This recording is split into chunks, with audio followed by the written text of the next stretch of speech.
ಮಂಗಳೂರಿನ ಕಸಬಾ ಬೇಂಗ್ರೆಯ ferry point ಬಳಿ football ಹೆಕ್ಕಲು ನದಿಗಿಳಿದ ಕಸಬಾ ಬೇಂಗ್ರೆಯ 25 ವರ್ಷದ ಮುಹಮ್ಮದ್ ಸನಾವುಲ್ಲಾ ಎಂಬುವವರು ಆಕಸ್ಮಿಕವಾಗಿ ಸಾವನ್ನಪ್ಪಿರುವ ದುರಂತ ಘಟನೆ ನಡೆದಿದೆ.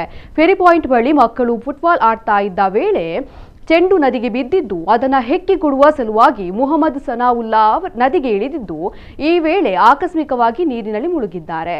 ಪ್ರಾಥಮಿಕ ಚಿಕಿತ್ಸೆ ನೀಡಿ ನಗರದ ಖಾಸಗಿ ಆಸ್ಪತ್ರೆಗೆ ಕರೆದೊಯ್ದರೂ ಚಿಕಿತ್ಸೆ ಫಲಕಾರಿಯಾಗದೆ ಮೃತಪಟ್ಟಿದ್ದಾರೆ.